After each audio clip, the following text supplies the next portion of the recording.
Woodchip bioreactors. They're nothing new in Illinois' tile-drained region.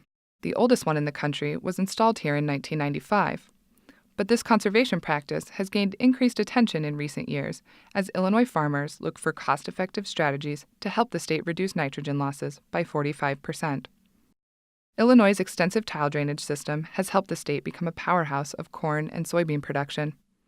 High concentrations of nitrates carried in tile water, however, have contributed to water quality concerns in Illinois and downstream in the Gulf of Mexico.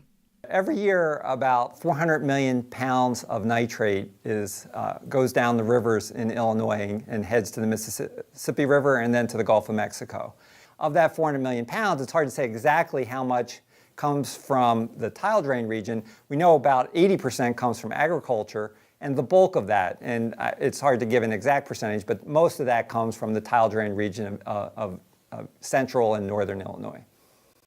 In terms of the nitrate reduction percentage from a woodchip bioreactor, the average that we used in the nutrient loss reduction strategy was 25%. And that's an average loss, but it's going to vary dramatically from year to year and bioreactor to bioreactor. Bioreactors remove nitrogen from tile water through a process called denitrification. This occurs when drainage is redirected through a buried trench filled with wood chips. Denitrification is a natural part of the nitrogen cycle happening around us every day. In the process of denitrification, good bacteria that live in the soil breathe nitrate in and breathe out nitrogen gas. The gas they breathe out is dinitrogen gas, which makes up 78% of our atmosphere. The idea of a bioreactor is based on providing these denitrifying bacteria an extra food source. Because they eat carbon, you could really fill the bioreactor with just about any organic carbon source. Wood chips are really good, and what we've been using mostly, because they provide carbon that's ready to go. It's like going through a drive-thru at McDonald's for these little bacteria. The food is right there, but they also last for a long time. Bioreactors vary in size, but most are approximately 100 feet long and 10 to 30 feet wide, and can treat water from roughly 20 to 80 drainage acres. Their small size allows them to fit in edge-of-field buffer strips or grassy areas. Installing a bioreactor takes little, if any, land out of production. Their design is simple. A typical bioreactor has two control structures at either end of the trench. The inlet structure routes water from the tile line into the trench while still allowing excess water to bypass it during high flow events. An important part of the bioreactor design is the bypass flow line. Sometimes, especially in the early spring when we have a lot of drainage water coming from our fields, it would simply be too much to route into any bioreactor. There's really no hindrance of your drainage capacity with this practice. The outlet control structure is responsible for holding water in the bioreactor long enough for denitrification to occur.